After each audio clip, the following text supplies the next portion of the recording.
Hello and welcome to All for United on what is a bit of a weird day, a day we all knew was coming. At 10:30 this morning, Ole Gunnar Solskjaer was officially sacked by Manchester United after a string of pretty horrible defeats, really. I think that, as I said, it was inevitable. 5-0 at home to Liverpool, 2-0 at home to City, and then 4-1 away to Watford is unacceptable at any club, really. Not just Manchester United. If you'd have watched this channel for a while, you'd have learned how big of a fan of Ole Gunnar Solskjaer I was. But even the most strong of, even the most passionate of fan in his favour would probably tell you that this is something that needed to happen.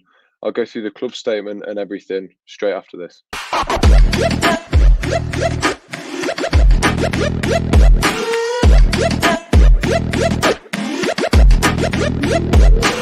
Click subscribe to get daily Manchester United content from passionate Reds, only on All for United.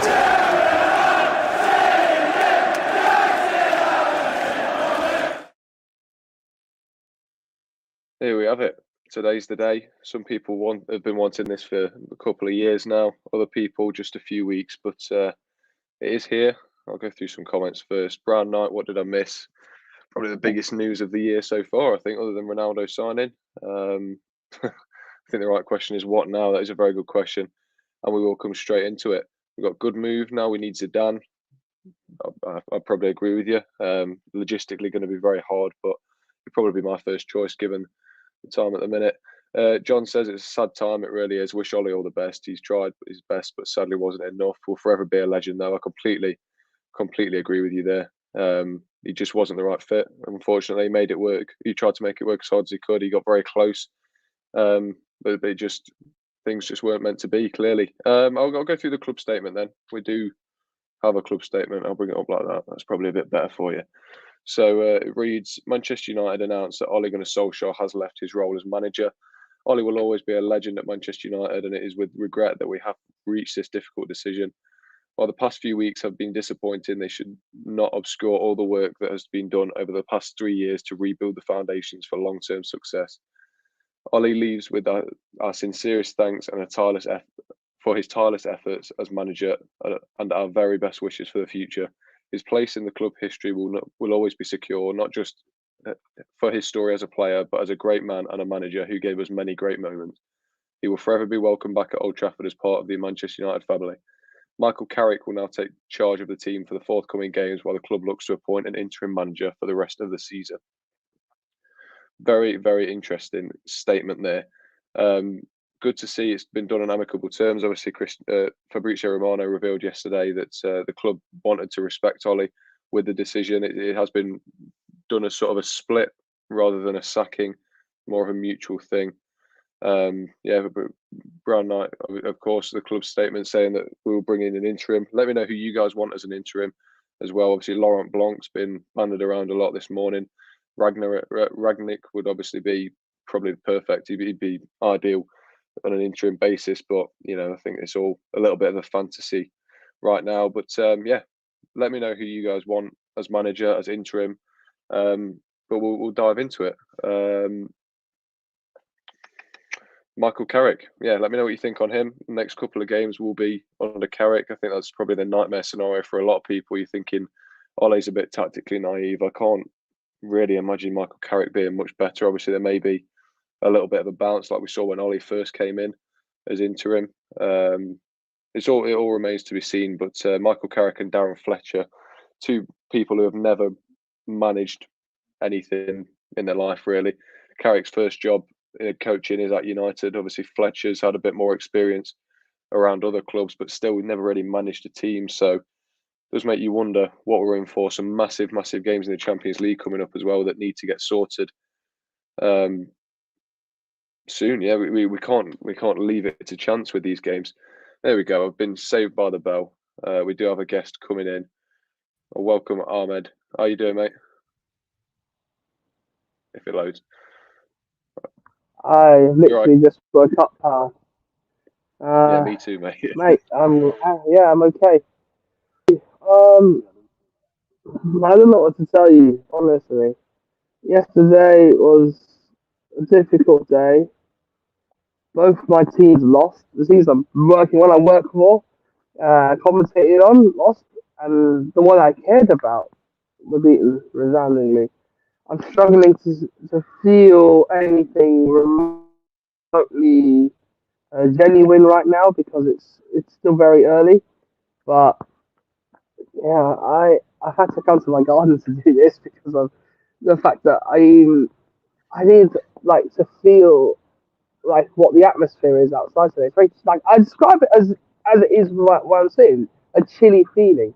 To lose, for him to move on in a manner like this wasn't. It's not a good. It's not good. He deserves a whole lot more with this club, and I think he's a lot of things went wrong for him. Uh, oh dear. Yeah, I happen, Brian, like not to have what you so-called have a wife, but I live with a nice family. No, United's just pain. It's just pain right now. Just thinking about them, talking about them, it's pain. But if we're reflecting on his time, I think we have probably had one of the, if not the best managers since Fergie retired. And we will never have someone as, passionate, as, determined to succeed, and someone who will do everything possible to bring success back to United ever again. I mean, the next appointment will have to do quite a lot and work very hard to come remotely close to that. It's just a sad day today, really. And I just didn't think it'd come just based on the last couple of seasons, but yeah, has to draw the line somewhere, unfortunately. I think that's the problem, isn't it? I think, you know, the the recent run of results has sort of undermined exactly what he's done for the club, hasn't it? I think that's the worst thing about this. You just worry that his legacy and how well he actually did in the context is going to all get forgotten because of a few very, very bad results at the end. That's my worry. What do you think on that?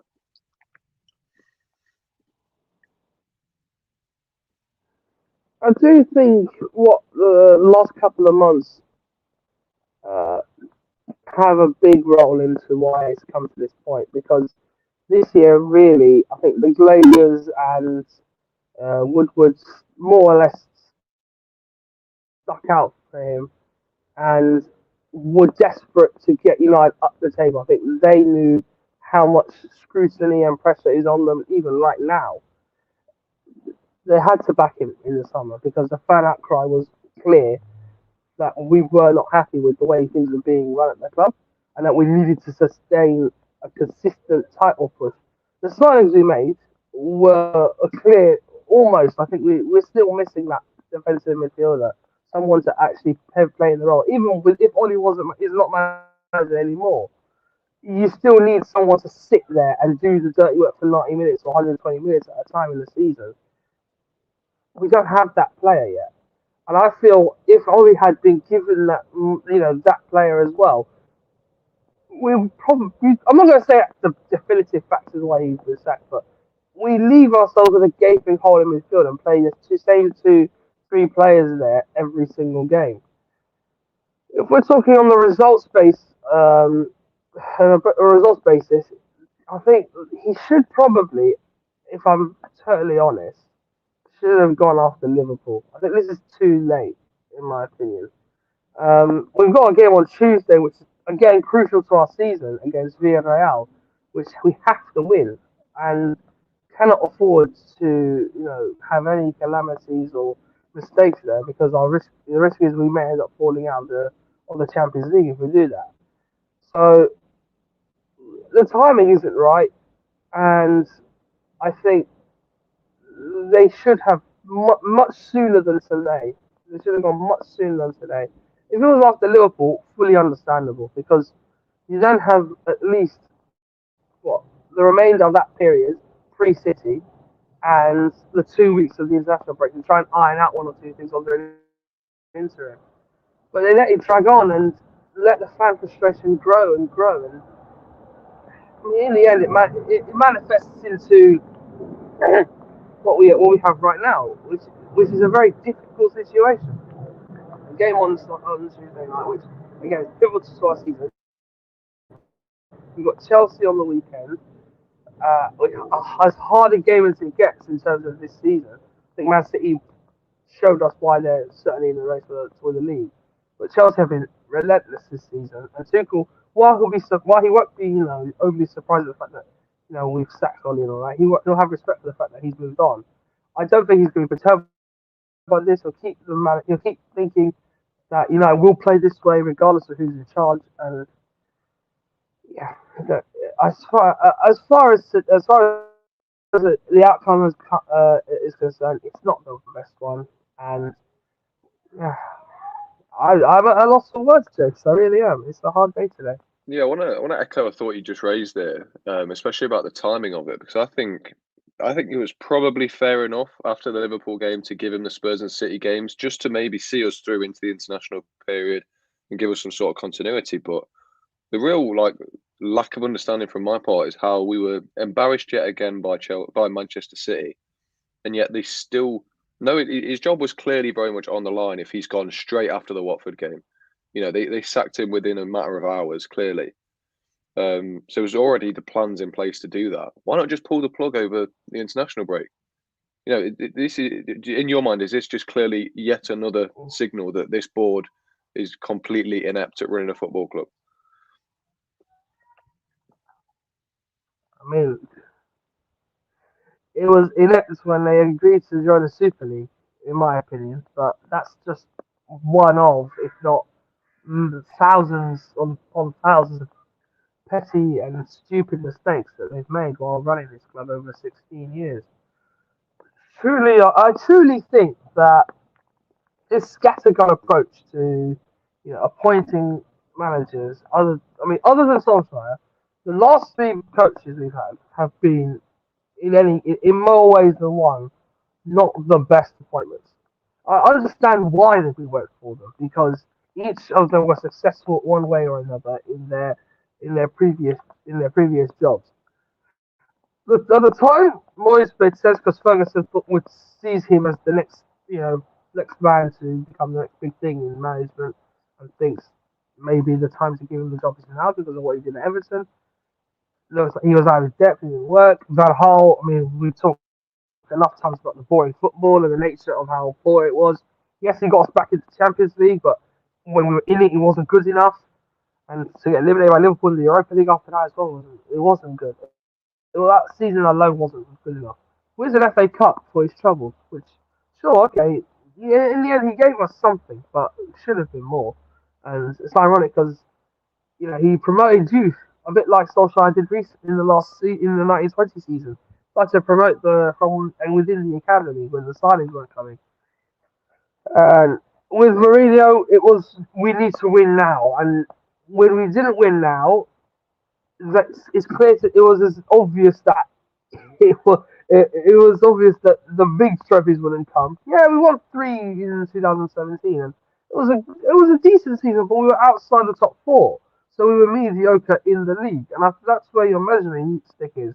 You have to be good in the league to warrant being successful in the cup competition. You can't just paper over cracks from that season, and then with Ollie.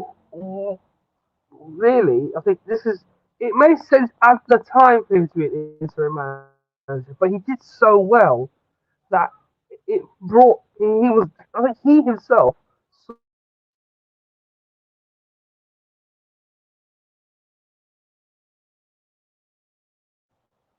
Um,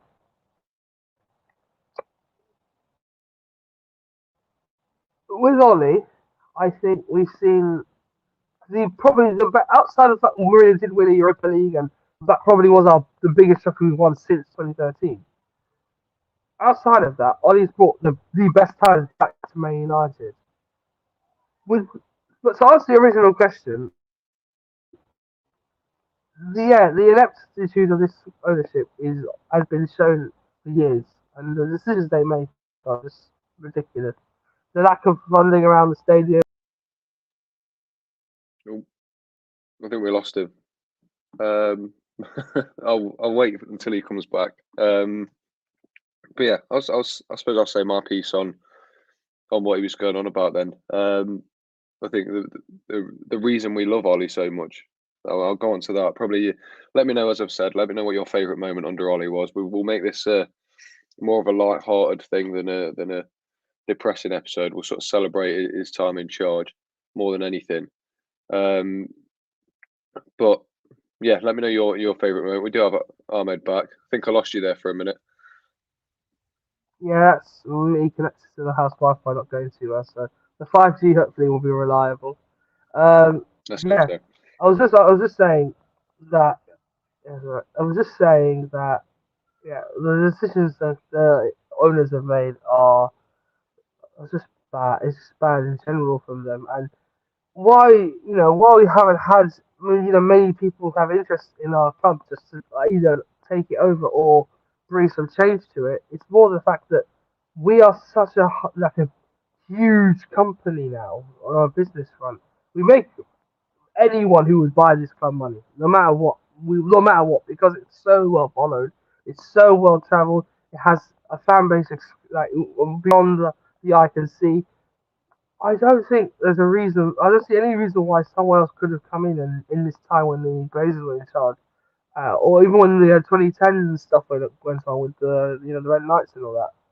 The shit when they had the chance to try and take over. I don't understand what the Glazers need to move on from here, because I'd rather them just keep their reputation as businessmen and stick to what they know, working in the fields or within the US of A, instead of wasting time here in England trying to solve a problem like United, because the fans care and they need someone who shares that vision of success, promoting the youth, but not only on a managerial front, but from the point of the ownership. But not only that, supporting the community. They do a good job, but there needs to be more. I feel like this club is missing something. And I don't mean it just on a managerial front, I mean, or a playing front. Something's missing from this club right now. And yeah, I'm not one to put a finger on it, because, I'm sure that those who are more local to Old Trafford will have one idea or another about that. But something for me feels like it's missing right now. And I don't know how soon it will be till we find it, but it will be a long time until we see like consistent success again. We may win a Premier League or two in that time, but I don't think we'll win it anytime soon. That's my feeling about it, because as long as these others are here, it it's going to be tough. It's really tough. Well, I wanted to ask you something on that then, because I think one of the things that made Ole Gunnar Solskjaer so likable and so successful was how he sort of brought the fans back together with the club. I think under Ole Gunnar Solskjaer, I never felt as connected to the club as I did then, since maybe Sir Alex Ferguson. It really felt like it was a good club to support. All the players were seeming like a big bubble. And there was just a real community feel about the club. It was a real feel-good factor. How important is the next managerial appointment in keeping that connect between the fans and the club? Because the owners aren't doing anything to keep that connection. So you feel like the only way that's going to come is through a likable manager and a likable team that are doing well on the pitch. So how important will this next permanent appointment be in making sure we continue this good momentum that was built by Ole? The next appointment will need to find a way to get the best out of the current crop of players. I mean, in the immediate future, I think there was a comment raised about it. We don't have for the next, for at least the next, like in terms of important games being Chelsea, Arsenal, and Villarreal. I would throw young boys in there because it is the Champions League. But if we're looking at our next two fixtures, anyone who comes in, whether as it's currently known now, he's going to be interim. He's without his best two centre backs by which stuns me. One is by injury, one's just by apparently sheer infection. Because I haven't seen the game, but I could tell that there was a poor United force even before I could lay eyes on anything. But without our two best centre halves, our best midfielder is picks up an injury during the international break, and I think the resounding problem is basically we're now having not only to depend on Eric Bayer and Victor Lindelof for the next few games, but also having to hope that we can somehow get the best out of this team in the time we're waiting for the right man to come in. And I don't know. I don't know how Carrick's going to do that. In terms of the interim appointment, I just hope he does as well as he can during this time. And I'm not sold to the fact that he makes one big moment during the season and over 11 or 12 and then decide to sign him again. I'd rather this time just express patience and then wait until we get who we intend to get. For my options, I don't really want to dig too much into it right now. I think I'm going to save some of that for later on because I plan to do an uncut later. But if anything, I'm torn between if I wanted someone to come in now, if they were available now. I don't want to disappoint people who are from the Netherlands, but it is obvious that Erik ten Hag is the perfect man for this job. The problem is he's just signed a new contract at Ajax.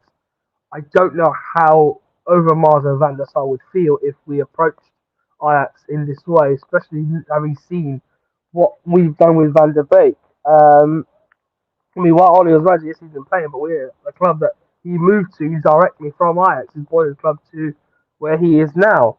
And how ironic it was him that scored the last goal Oli was in charge for. Then Zidane is a stretch. I think it's a big, big risk. Because with Madrid, he knew the system, he worked in the youth academy, he knew everything about the setup of Real Madrid. So with Zidane, you put him there, he knows what he's doing. With United, it's an alien experience for him. Yes, he has two players he used to play with or manage with at Real Madrid, but really, is there anyone else who'd be able to follow his lead yet? We have the French contingency there. Three French players: Martial, Varane, and Pogba. I think they'd flourish under him, and understanding that he can talk. If I wanted to go for a cheaper option, one that you could coax away from a job right now, he beat us in the Europa League last year in 2020. Julian Lopetegui makes a lot of sense. He's managed in Portugal. We have a decent amount of players from that league. He's the top manager, I think. As far as I'm concerned, he's the top manager. Yes, it didn't work out for him at Real Madrid, but what he's done with Sevilla in the last year or so is nothing beyond astounding. He got them into the top four in La Liga, the Europa League winners last year. They play some attractive football, forward-thinking football, aggressive in the midfield.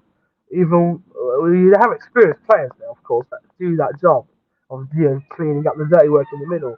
But he prides himself on a very good defense, a unique defense that isn't the tallest, but the most really aggressive defense in Koundé and Diego Carlos. So there is a scope for me to think that Lopetegui would be the right man. Would it be possible to get him out of the Sevilla job right now? I don't know. Maybe it does hang on their Champions League form. Monty's a hard businessman to work with, and Sevilla do drive a hard bargain for anyone who's at the club, player or manager. So I wouldn't rule out Lopetegui being, to me, the one that takes the plunge. But as I said, it's still very early, and I would rather wait for a week or so to see who, for me, would stand out as the main candidate for United. Yeah, it's definitely going to be a heavily debated subject. But are you of the opinion that we need to get a decent interim in for the rest of the season and then approach a manager at the end, or do we need to be looking at permanent managers right now, get that stability going, use this as a bit of a build-up season and then really go for it next season? The one problem with that is we lose Edinson Cavani at the end of the season, and there's nothing we can do. He promised one more year, so I think with losing him, we lose our attacking option up front. The new manager will come in, and then we'll have to buy a striker of who doesn't matter who, someone will come in, and whoever comes in, someone has to buy a striker because Cavani will move on, and he will then have 2 or 3 more players to have to bring in during the summer, meaning we'll probably spend more than 100 million again. For that permanent manager, of course, I'm thinking it's just a bit far ahead here, but for that permanent manager, he's going to be a little stressed in that early period as to how he's going to plug those gaps in the team. In the current moment, let's just see how Carrick does. If I wanted to see someone on the outside come in, there's been reports of Laurent Blanc and Ralph Ranier coming in, potentially being candidates. Ranier makes sense because he's got a footballing brain. He's a fantastic man when it comes to recruitment, youth development. He's managed a few decent clubs in his time as manager. I think we've got somebody who, I think if we got him in, we'd be blessed for a while, to say the least.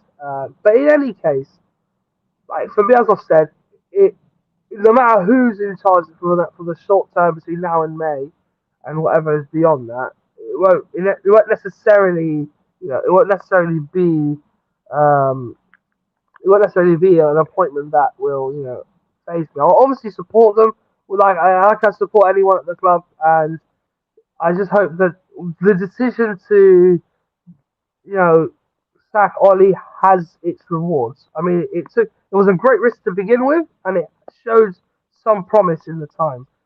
But I'm hopeful now for the future, and I've got not much more than I've got nothing more but admiration and joy that Ole did what he did for us.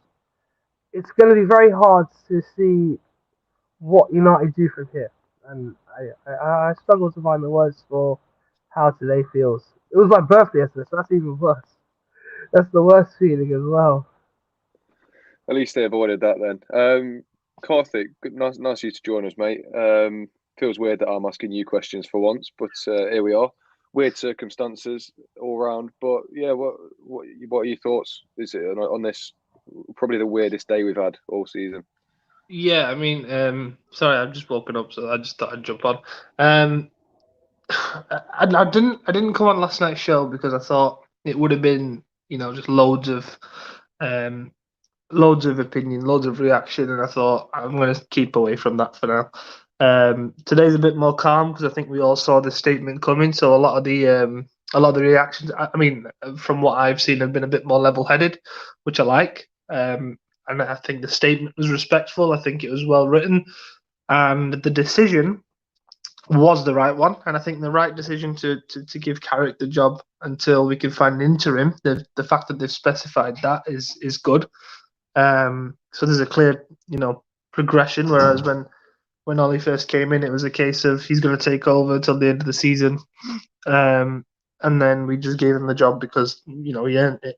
So here it's very clear that Carrick's going to stay until someone can be found for the interim, and then hopefully they will do a bit of longer term planning, speak to other managers, and go, look, we've got a job for you in the summer. We're coming to you because we don't usually give that much money for managers in January, so you'll get a certain budget for the summer. This is what you've got. Come and manage us, and I hope that's the plan anyway. But then again, it's Manchester United. We don't do things that way. But in terms of my general feeling, I think it would have been said 100 times by now that he'll always be a legend of this club. Obviously, I wasn't. Someone's at my door. Someone else can get that. He'll always be a legend of this club. Someone who always. His name will always be sung at Old Trafford. That will never change, no matter what you think of him as a manager. And he did the job that he came in for. Look, until this season, his job was to rebuild a squad and get us ready for a title challenge. He did that, so he's done his job. I've got loads of stick for all the stuff that I tweeted out earlier, saying that there's no real concrete achievement. But if you can't see it, then I'm not going to start pointing it out for you. It is there to see, so just take it. And yeah, you just have to say thanks to him and move on. And it is shit because look, all of us would have loved seeing Ole Gunnar Solskjaer win something, but it just wasn't meant to be. And hopefully we can get the right person in because I think Yesterday, I heard someone mention whether the club cares about personalities, and I think they do, especially after Mourinho. I think they do care about personalities, and that's going to be really important. Bringing someone that's not just the right manager to go and win something, but the right manager for the club, the right character, and someone who'll embrace the club. Like, Ole used to go to the academy games, the women's matches, and really get involved. We need a manager that can do that. Maybe not to that level, but someone who'll embrace the club and its culture and its values. And I think that's the most important thing. But we'll see. I don't trust this management to go and find someone, but we'll see. Well, we're sticking with that then. I'll stay with you, Karthik. Obviously, we'll discuss permanent replacements later on cut, so I won't go into that. But sticking with the interim now, one thing that concerns me is we have some big Champions League games coming up, which I assume Carrick will be in charge of. But one, does that worry you that Carrick's going to be in charge? Obviously, I had no reason to judge him negatively. I just think his lack of experience might hinder us. And then two, when we do get in this proper interim, who would you want that to be? Yeah, there is very important matches coming up. I mean, Villarreal is going to be a really tough one, and that's why I question the decision to give Ole the Watford game, because was it really going to change if he won the Watford game? Would you have given him 2-3 more?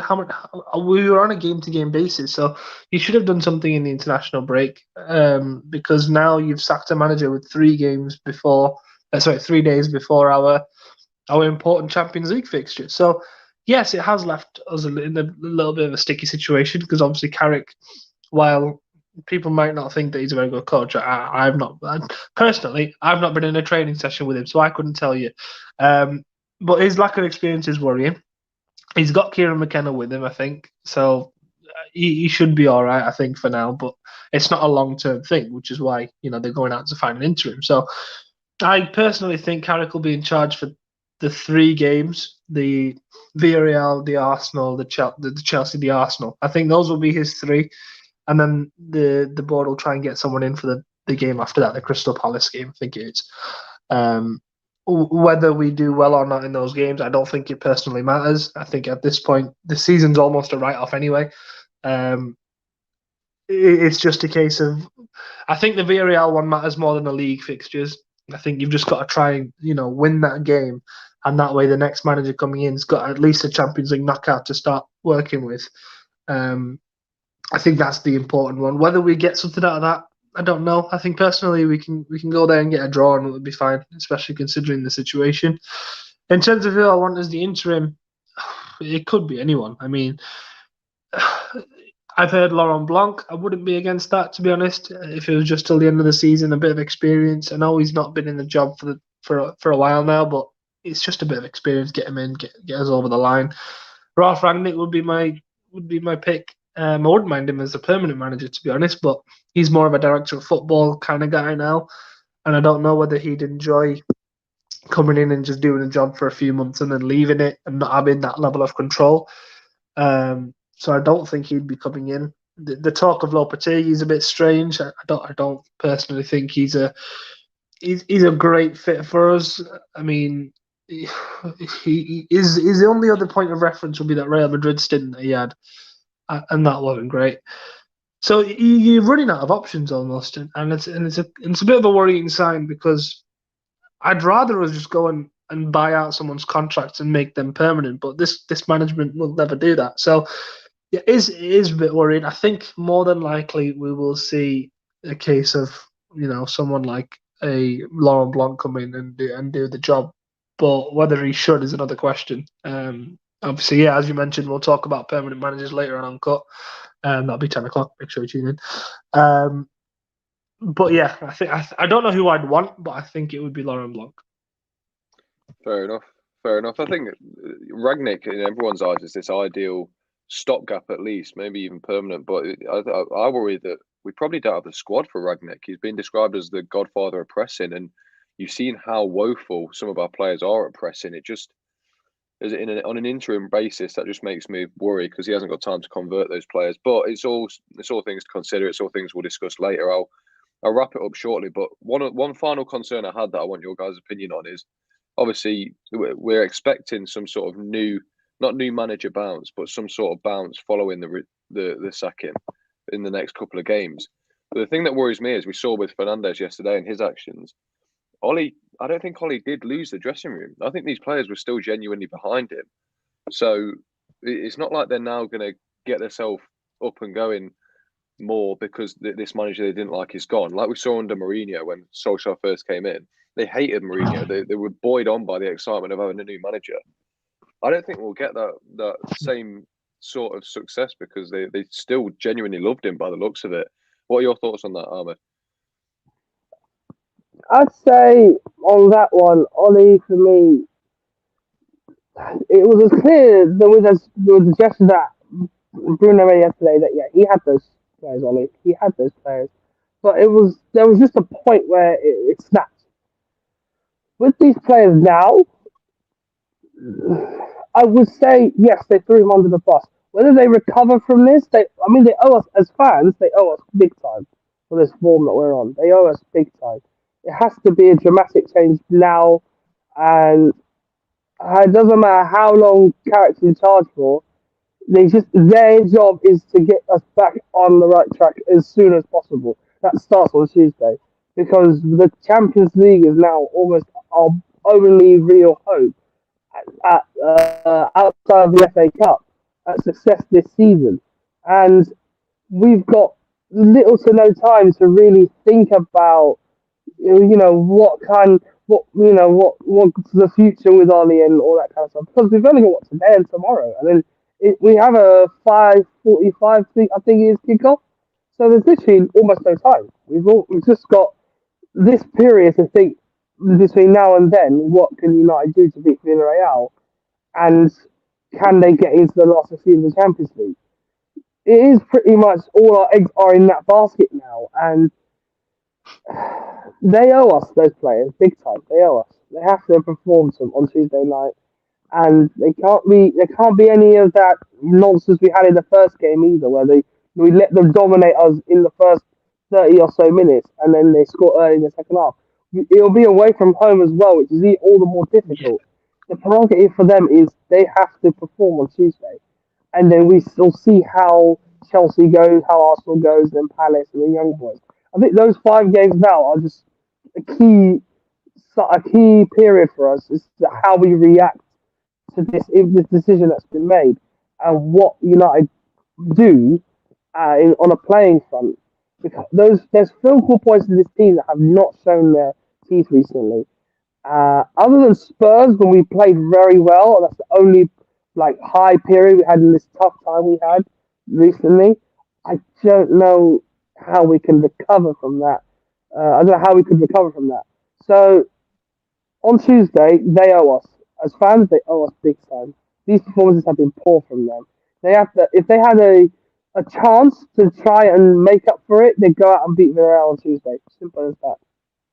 Well, Carthy, do you share that sentiment? Because I probably do. Obviously, Fernandes shouldered some of the blame, and rightfully so. The players probably should. These are world-class players that aren't performing anywhere like that. We know Ollie knows how to run a team. We've seen it for the last 2 seasons. Some of the blame has to be put on these players. So, do you think do you share the sentiment that they owe us a good performance in the upcoming games, given the magnitude of how big these games are to our season as well? Yeah, 100%. I mean, the thing with Bruno, when I saw that happen, I thought, yeah, great, you're taking responsibility, but you had 90 minutes to show that level of balls, and you didn't. That was my opinion. It's too little, too late. You can get behind him all you want after the game when they're booing him, but you didn't put 100% in. Not one of you did, and that's the plain example. Our club captain is throwing the armband on the floor and he's been sent off. What are you doing? I mean, and then he gets a high five from him, which I was like, Ollie, you just blank him. Let him walk past you. Tell him he's a dickhead on his way out. What are you doing? Stuff like that. Sorry to interrupt. It was the most Harry Maguire red card, though, wasn't it? A dodgy touch, and he's too slow to react to it for a second yellow card. Mate, don't. Don't. I want to start my morning off in a nice way. Yeah, some of them players need to take a look at themselves and go, look, we had a manager who was defending us. We had a manager who was trying to put our well-being first. But that's not guaranteed anymore. We're not guaranteed to play every game. We're not guaranteed to not have our mistakes called out every week. Oh, look, it's an old person trying to figure out technology. Sorry, boys, I'm on my phone. Shapeshifting He's trying to lizard. figure out technology. Look at him. Oh, How do I work this thing? Hello, can you hear me? Hello. Yes, we can Hey, hear at least my you. 4G is better than Ahmed's Wi-Fi. That's all I'd say. Oh, I'm on 5G now. It's brilliant. on that, Oh, by yeah. the way, this is evidence to all of you that my phone is fine on this Wi-Fi, so it's my laptop. I'm I looking just want to forward to jump in unpack 'cause later. I've got kids in the car, so I can't stay long. But I've been listening to Oh, your show. wow. Top job, by the way, James. I know you was in the middle of putting your undercrackers on when you got sent a message this morning. So shout out to you for jumping on and doing this I show. haven't even got mine on. But working from Prove home it. treat for all of us. Prove it. Pants are off in the wrong sense today. I've got my shorts, so I need to go to Spurs later. Oh God, No. carpet. That is an image that I won't be able to get out of my head all day, and not for good reasons. I just wanted to jump on. Look, I can't be the only one that's gutted. Like, No. I'm just gutted. Like, I don't like this. I don't enjoy this. I get this is maybe football now, but it doesn't sit right with me. And also, you can call me biased, you can call me whatever you want, but I love football because of the romance within it. And for me, there was nothing ever going to be more romantic than Bruno Fernandes, the best midfielder in world football that he showed at times last season. Harry Maguire, this stonewall of an English centre-back. Rafael Varane, world-class centre-back, now playing for Manchester United. Like, in a team with Roberto Carlos, Marcus Rashford, the Manchester boy, Greenwood coming through, Ronaldo up top, winning this Premier League, winning it all. Like, that's the romance, and that's getting carried away with football. Of course it is. But that's why I love football, because I love this club. I love what it means, and I love what it's all about. But I think, unfortunately for Ole, on reflection, he has tried to bring back the old times. And maybe you can't do that. Maybe we've just seen him be a victim of his own original success. Maybe this is why the club now are going for an interim, because they know they need to bring in a manager who, for the next 2 to 3 years at the very least, actually just works on installing a philosophy or a certain way of playing or a new Manchester United identity. And we're only going to be able to get that from the summer. I just hope. And by the way, from what I'm hearing, guys, by the looks of it, it's going to be Laurent Blanc till the end of the season. I just hope that no matter what Blanc does or whatever the interim party does, the board don't get carried away with it like they did Ole. Because I think on reflection, and we can't always look on reflection, we all sat there at one point or another after Ole got that contract and went, oh, is this the right thing? Is this the right thing?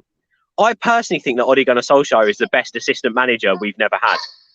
Like genuinely, like that's the guy you need around the squad. That's the guy you need around the team. That's the guy within the football club at board level that you need, because he gets it. But I don't ever think that I was overly confident that Ole would be the man to deliver success upon success upon success. But I was in love with it. I was in dreamland with it. For anyone out there who's today using this as an opportunity to celebrate or to tarnish Ole's name, learn about the football club. The guy's a fucking legend, and you should not disrespect him. And that doesn't disappear. On Wednesday, I hope, was it Wednesday or Tuesday? It's Wednesday for the Real, isn't it? Okay, well, I hope on Tuesday that the away fans, the United fans, are in full voice singing Ole's at the wheel, because he might not be, but he still deserves an awful lot of credit. And look, it's just a sad day. It's a sad day, and we didn't want to do this, but it's for the better. I think, unfortunately, it needed to happen. So, yeah, it's a tough one, isn't it, boys? It's a real tough one to find the words. We sat in that weird limbo, aren't we? Because no one, deep down in the heart, no one wanted this day to come. But I think every stable-minded United fan knew that this probably did need to come for the good of the team. That's the worst part of it. It was inevitable as much as you didn't want it to happen. So you sort of it's not like with Mourinho. You could see he has to go. We don't like this club as it is. Like, you were sort of happy when he left. It just feels different this time, and that's testament to the work that Ollie's done, I suppose. It's probably more comparable to Lampard at Chelsea. Yeah. Almost the same, yeah. Almost Because then exactly the same. they weren't hounding him out, but they knew that he had to go because they weren't achieving. But to this day, you won't see anyone insulting Frank Lampard for what he did at Chelsea, and he probably did a similar. If I'm being honest, he did a similar job to what Ole did in terms of rebuilding, and getting them through a tough period. So it's probably directly comparable. Can I say one thing quickly because I have got to run? I still stick by this today though. My only frustration is with Ole is that I think he's a fantastic manager, and yes, you're right, he got up to a point. But I think actually, if you do look back at Ole and Lampard, I don't think Lampard's man management actually got him through it. I think it's the opposite. I actually think Lampard's coaching to a degree got him through it, because I do think that he improved a good class of the young players there at Chelsea. And I think, unfortunately, then he went on a bad run of form, which then the more experienced players who weren't with him didn't get him out of trouble. They didn't rescue him, and they couldn't turn it round. And you need to be a decent man manager and both of the things to mould, so to speak. I suppose what I'm trying to say is I think, unfortunately for Ole, he never really had that coaching about him, nor the tactical nous. He just had the dressing room. And I think ultimately, then, as soon as part of the dressing room disappeared, he had nothing to fall back on. And I think it's telling that if you go back and watch the end of that game, half the players went down the tunnel and half the players stood there, clapped the fans and stood with Ole. I think straight away there, you can see the characters that didn't stick with Ole. Maybe Ole lost. And if you look at some of the names within that, there are also players that let Mourinho down. And that's the issue we've got. And that's our spine. The majority of them are our experienced players. That's part of the issue for me. One of them was also Ronaldo, and once you lose him, you're done. But we all know Ronaldo, right? But by being the best player in the world, you also get ego, and you become the most miserable bastard in the world as well. Like, ultimately, I get it from his point of view. Yeah. Like, and I get why he did that, because as Ronaldo, you've got this like champion/winning look that everyone can see and that they know about you. You're a winner. You've just lost 4-1 against maybe one of the worst teams in the league. Like, if I was him, I'd be running down that tunnel and hiding for the next week. I really would be, because it's just not a good look, is it? Hey, but now we get redemption Ronaldo, and that's going to be fun. He's going to score 4 goals a game. He's had a bad week, the poor guy. Portugal missed out on the World Cup, and then this or yesterday. Man, like, look, I'm not ahead of 2, but yeah, he's had a bad week. I'm ahead of 2, but I'm going to quickly end on this. I'll quickly end on this because I'll be uncut later, and I'll speak more on my thoughts on this later on. But look, we can't forget, obviously, what Solskjaer has done cannot be forgotten. Even though it didn't go out the way it did, I still feel we should have won that Europa League final. The events that night still harrow me to this day. There's a lot of things that I wish for him to succeed in, especially in that season where we got to 3 semi-finals. I thought we could at least have won one of those trophies that year, even with a struggling team. So it hurts to see that he's moving on now. But the next thing we do is get behind the team against Villarreal. We get that result in the Champions League. But whatever happens after this, the most important thing is today we've lost in terms of a manager, a really, really wonderful character and a legend at this club. And I hope whatever he does, he doesn't stop supporting us. I'm sure he will do just that wherever he goes.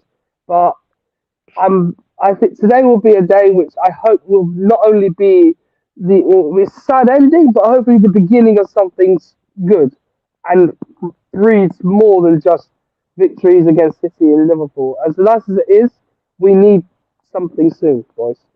Our drought is lasting ever.